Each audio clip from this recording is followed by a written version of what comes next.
and today we have a very, very special guest, Miss Peggy Hall. Hey, Lucian, great to see you. Great to see you too. The way I originally found out about Peggy is I was bored in the car, and my mom was listening to her, and I started listening, and it was really interesting for me, and I loved listening. It was great, yeah. Well, that's awesome. Well, great. Yeah. Um, so yeah, let's get started with the questions. Sounds good. So I want to ask you about like how to outwit the nitwits and things like that. Well, we have a lot of nitwits around, don't we? Yeah. There's a lot of nitwits. Sometimes I call them the bad guys, the puppet masters, those that just don't want us to live in freedom, that want to put up roadblocks. And, by the name of your channel, I know that you are all about liberty and not having any kind of control and, oppression. And I stand with you on that. We want to live in freedom. And these nitwits are always trying to put roadblocks in our way.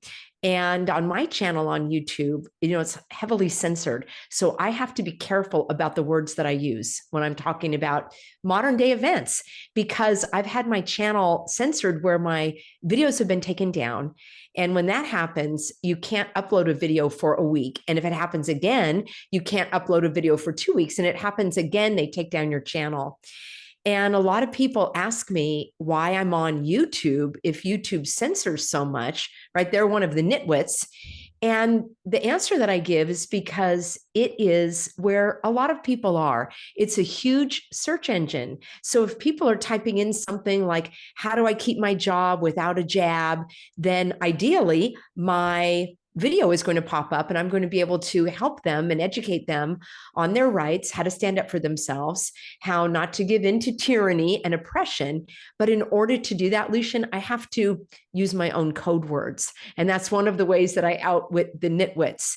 Like so that's right. Yeah. Do you know some of them? That's one of them that I use.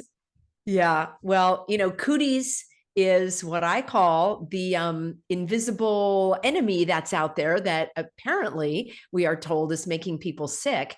And, that's another thing that the nitwits try to do is to make people live in fear. Now, I can tell from you starting a channel, right? You're 10 years old. Mm-hmm. 10. You have no fear. You're doing it. You're putting your information out there, you're interviewing people, you're taking action. And that is so very important. And the bad guys don't want us to do that. So they want to try to put up all these roadblocks. So when I use my code words like cooties and, I call this the cocktail and I call this the suffocation device.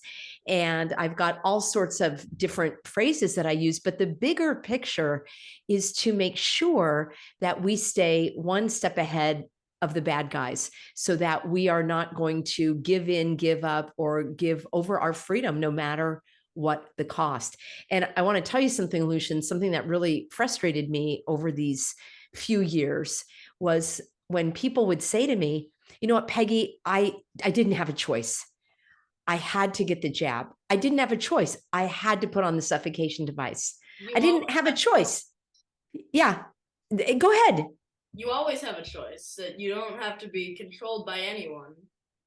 I want to hear more about your point of view on that, because I want people to be inspired by what a 10-year-old has to say. I think sometimes as we get older and older, we kind of forget the basic truth and we are bombarded and bamboozled by the information that other people want us to believe. So I would like to hear from you about that. You always having a choice. Well, everyone always has a choice, and no one can control you. Like even your parents when you're a kid, you can't be fully controlled by them. That's illegal. That goes against everything anywhere. So you need, like, if you're controlled by your boss or something saying you need to have a mask to work here, you don't. You can find loopholes to get out of this, and there's millions of ways. You don't have to get a vaccine or or wear a mask. Yeah, it's always a choice. And you know what's interesting for me is when people give up that position, when they say, I had to do it, they made me do it. Think about how that makes a person feel. You feel like you don't have, yeah, you feel controlled and you're giving in, and actually exactly to what they want is they want you to feel as though you don't have a choice. And I think that is one of the worst positions to be in, is to feel powerless. So you can be empowered even if you just own it and say, I didn't want to go through all the hassles, so I just decided to go along with it. Or, my job was more important than fighting, for my freedom, so I just went ahead and did it. At least own it, because then, even though you've made that choice that you might regret now, at least you can say, look, I wasn't controlled. And there's my doggy getting a little excited. So there's something I wasn't originally going to ask about, but then I just remembered while we were here. Um, I always heard about the lawsuit you had against the state, and only a few days ago I learned a little bit of what it was about. You said it was like because they were going against their own laws because it was an emergency, but like they say it was made for emergencies. You said that. Yeah. Can you tell me more about the lawsuit? Yeah, absolutely. And it is called, interestingly, this is a petition for a writ of mandate. And remember, we heard that word mandate all of these last few years, which that word was used incorrectly, because a state cannot mandate you to do anything. Your boss cannot mandate you to do anything. The health officer cannot mandate anything. The governor cannot mandate anything. Even the president cannot mandate anything. And I don't know what mandate means. That's right. And most people don't, Lucian. They were using that thinking that it meant a requirement and a law, and only a court can issue an order for you to do something. And that's what a mandate is. You are required to do something in accordance with the law.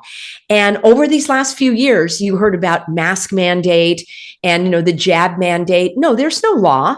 There never has been a law, and there never can be a legitimate law for the government to take away your breath, or for the government to forcibly require you to put some kind of product into your body. So that word mandate, it really lost a lot of its meaning over these few years because people were using it incorrectly. But this is what it is.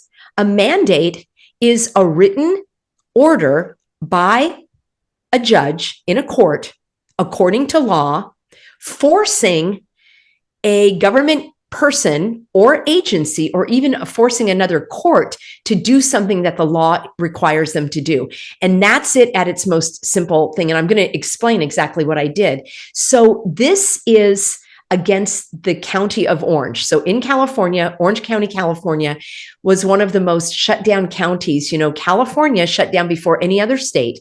And they tried to pass all of these fake mandates to make people cover their faces, and then later, get the test, and even later to, as I call it, become a human pincushion. So here's the thing. In order for the county to continue this state of emergency that they voted in, there's a really simple law, and it's California Health and Safety Code 101080. And the law says that this county, when it meets, because remember, only councils, only boards, only legislative bodies can make law. No one person can make a law. So this legislative body, the county council of 5 people, the law says that they are required to get frequent updates about this emergency from the local health officer. Well, guess what, Lucian?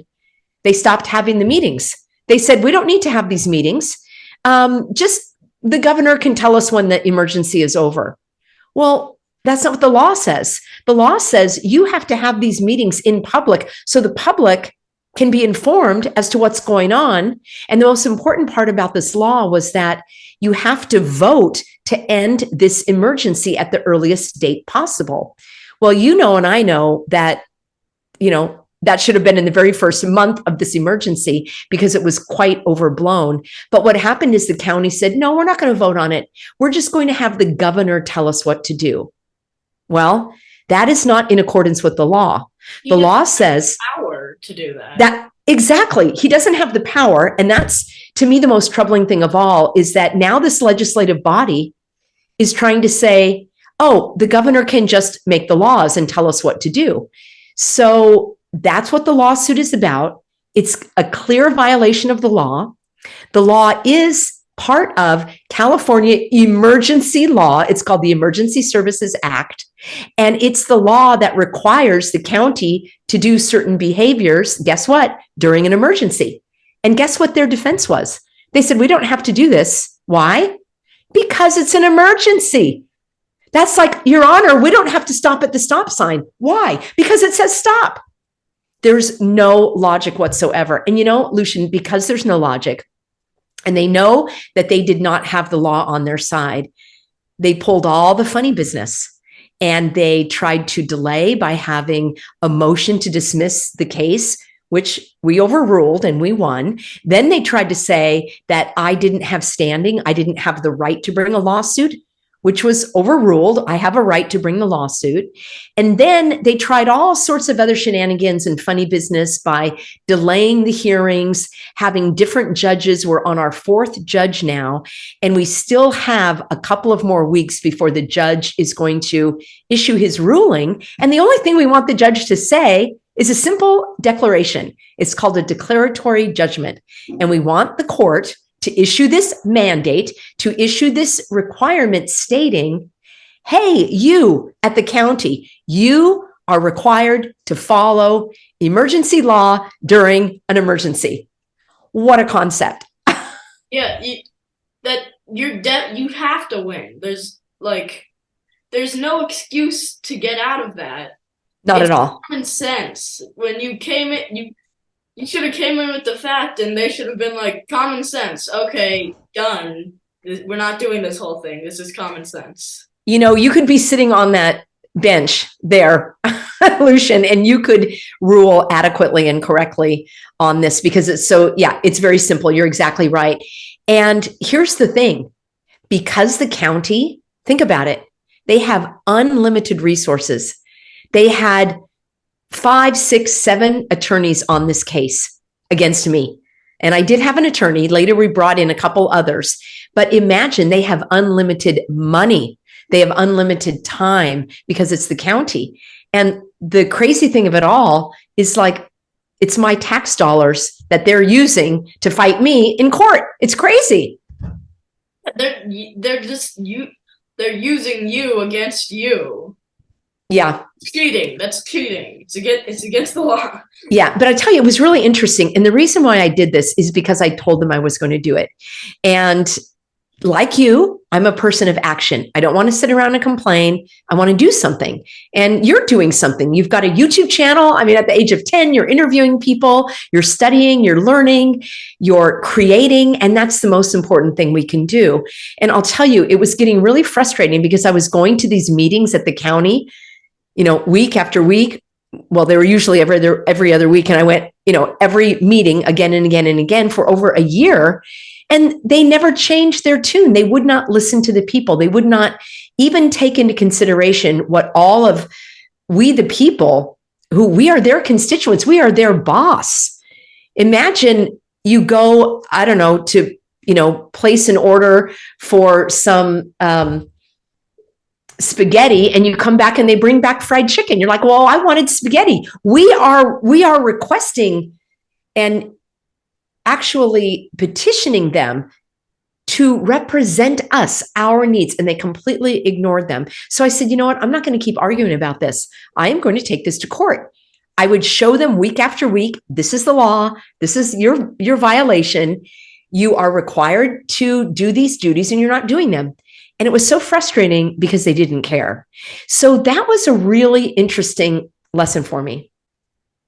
Yeah, that's really none of those people, they probably do have common sense, but they're trying to find some excuse, some loophole to not have common sense. and it's evil. Well, that's, kind of the passing the buck. I think they were doing this for the bucks, for the money. They wanted to keep this emergency going so that they could get more money from the state and they could get more money from the federal government in these COVID funds. And then they took that money and it wasn't even really used for anything to do with health and well-being. I mean, it was, in my view, it was a fraudulent activity. They were pretending that there were certain conditions existing in order to get money when they should have said, things aren't as bad as we thought. Let's get back to normal and then vote on it. That's what the law requires. So when we pointed that out, they got embarrassed. They do not like people pointing out their egos and their mistakes. There was a 5-year-old that came to one of the meetings, and you have about 30, well, it used to be 3 minutes, and it was about 30 seconds where you could give your opinion and make your statement to the board. And the little 5-year-old just looked at them and pointed her finger, and she said, "You're doing your job wrong." And I thought, that's the best comment of all, because they're doing their job wrong. And they are too proud or arrogant, or their egos, or they want to feel that they're so powerful that they don't have to listen to the people. So that was something that was really eye-opening for me, because I was actually a little bit shocked. I thought that when we, the people, would go time and time again to explain our point of view, to show them the law, that they would abide by it. So it was quite disappointing. And not every, I call them public serpents. That's one of my words that I use for the nitwits, because they're supposed to be public servants. They're supposed to serve us. And when they're serving evil, to me, that's a serpent. So I was calling them the public serpents. And I will say, not every single official in the government is evil. There are people at all levels of government that I believe are actually endeavoring to do the right thing. But when you see time and time again that they're just ignoring you and basically kind of wasting your time and telling you that you're not important, that really was troubling to me. And that's why I decided to do the lawsuit. And I want to say one other thing about that. Even if the judge does not rule correctly in accordance with the law, I still have my own dignity and integrity that I took action. Because what's the other option? To just sit around and complain? That doesn't work. So at least I'm trying something. And in the meantime, I'm able to educate other people to talk about the lawsuit like I am with you. Even the court reporter who is listening to our testimony and she's typing it and taking it all down, she's learning during hearing all of this. The judge is learning, even if he makes a wrong, judgment on this case. So that kind of action, in my view, is never wasted. Even if it doesn't yield the results you want, at least you took action. Who is that 5-year-old? I want to know. Well, she she's a little bit older now, because this was a couple of years ago, and she has not been in public school. She's been, learning at home. And I have a feeling you are too, right, Lucian? Do you go to public schools, or? I do not go to school. Well, tell me some of the, I'm actually curious about you. And I know that my viewers, when they see this video, are going to be curious about you. Can you tell me a little bit more about your interest and how you started the YouTube channel and all of that? Well, originally in 2020 was when my mom learned about this whole fakery and everything. And it started up a lot of things, but I made this channel way after that, but it was a long time that I was just picking up things, and then we were gonna start a channel, just deciding, let's start a channel about this stuff. And I was interviewing Jeff Berwick as my first video. It was very good. Well, that's really exciting. And tell me about the title of your channel, how you came up with that, the name of your channel. It's Anarchids. I mean, it's like Anarchy Kids, which anarchy is misinterpreted so many times. People think it means chaos. Not at all. It's a mix of two words, an and archy. An meaning no, and archy meaning ruler. It basically means you shouldn't be ruled over by anyone or anything.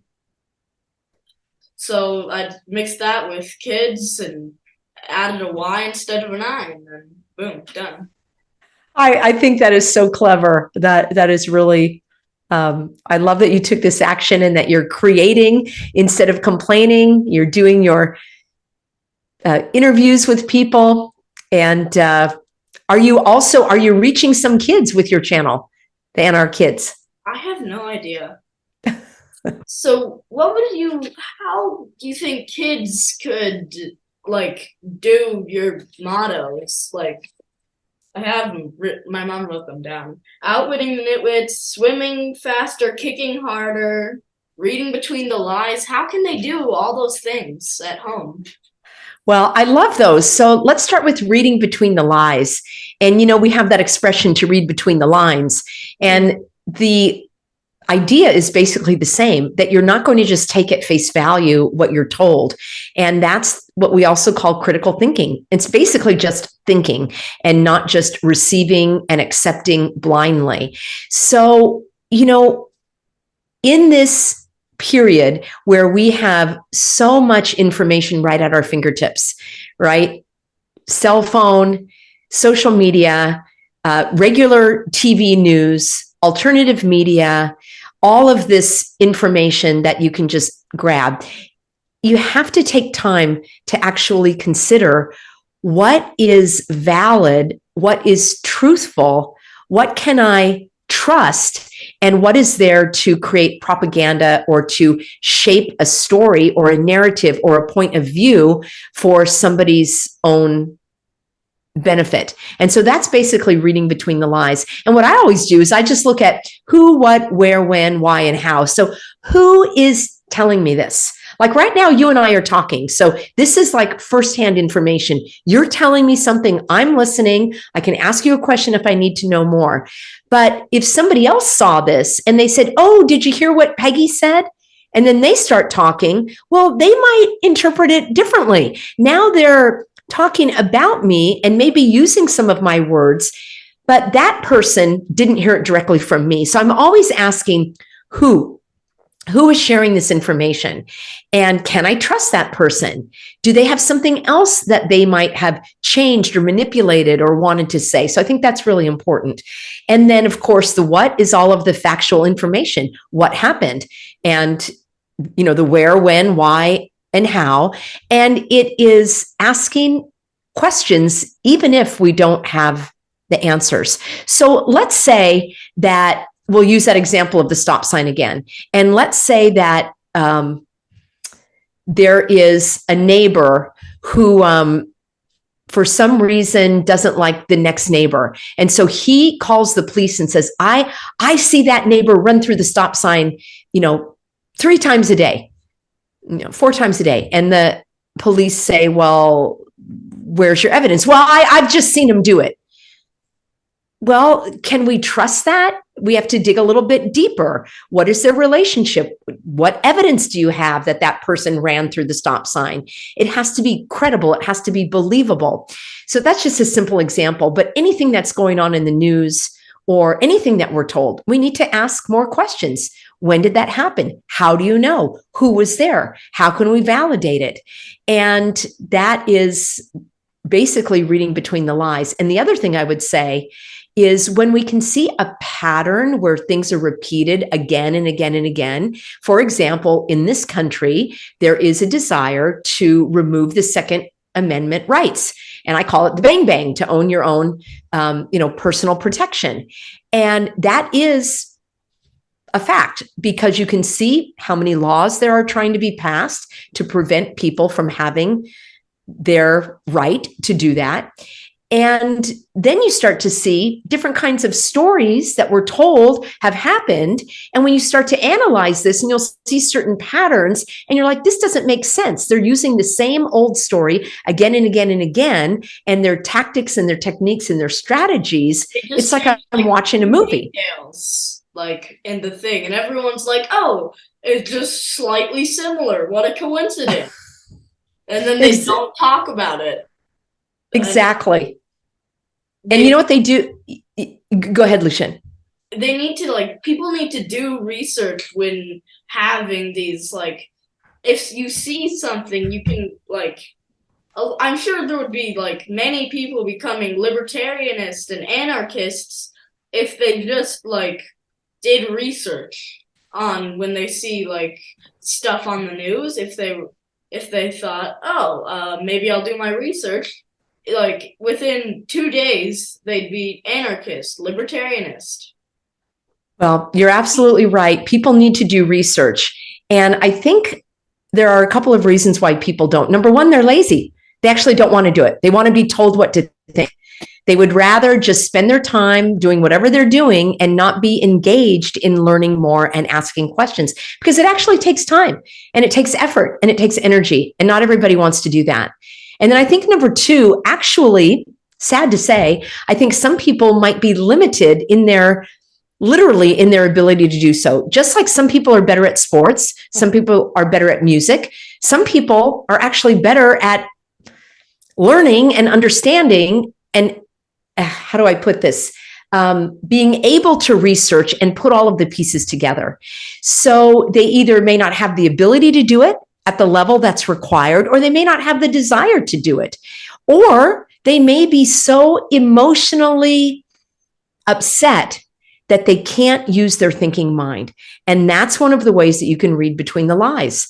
Are you being manipulated in your mind and in your emotions with horrible pictures, with outlandish and ridiculous stories that don't even make sense when you start to think about it, that don't match up with reality? And then you're so emotionally overwhelmed that it's much more difficult for you to do that deep thinking. So that's one way. Here's something that I do. If I'm watching a video or something and I want to determine whether or not this video is accurate or honest, often I will turn the sound off on the video and I'll just watch the people. Because when you don't hear what they're saying, the words that they're trying to make you believe, and you're just looking at them and you're like, this doesn't look right. You look at their facial expressions, you look at their gestures, they look at your body language. And then the other thing you can do is the exact opposite. Don't look at the images and only listen to what they're saying. And you're like, oh, that doesn't sound right, what they're saying.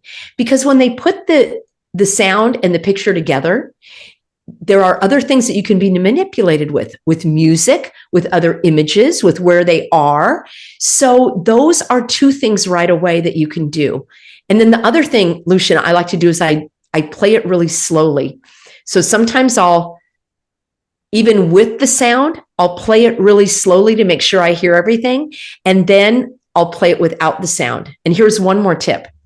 You need to go back like a week or two later after the dust has settled, as the expression goes.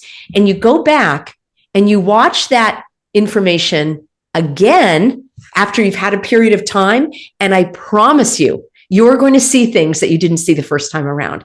I've had my YouTubers audience email me with certain things. Like when I'm analyzing a video, they're like, Peggy, you didn't see that yellow duck in the corner. And I'm like, I didn't even see that yellow duck in the corner because I was focused on something else. And I was trying to do it as a critical thinking, read between the lies exercise.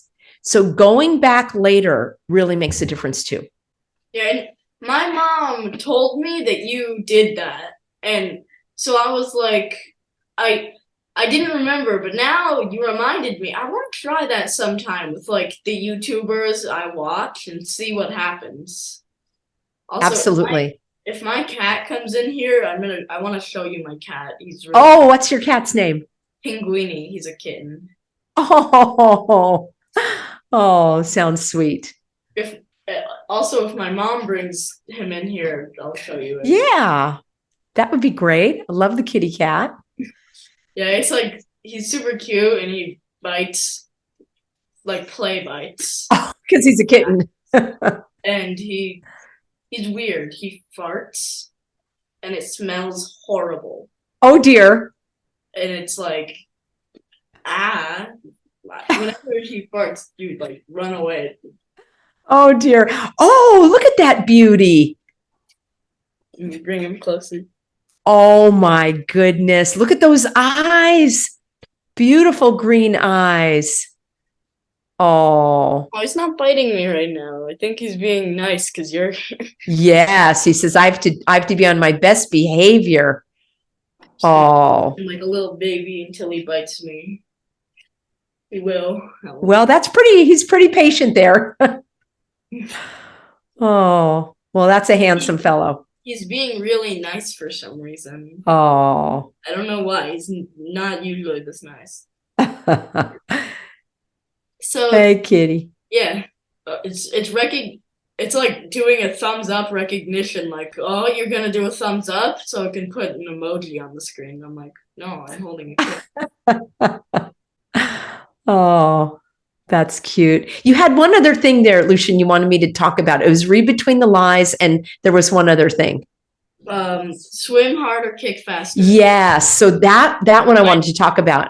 I reversed it. That's it works because what happens is there are people, especially like when you're on YouTube, there will be people who will have different opinions or maybe even criticize you.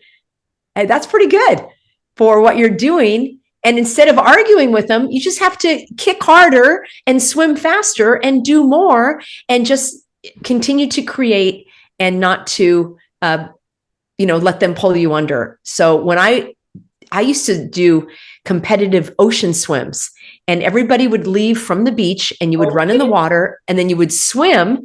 And while you were swimming, people would try to pull on your legs and your feet and pull you back so that they could go ahead of you.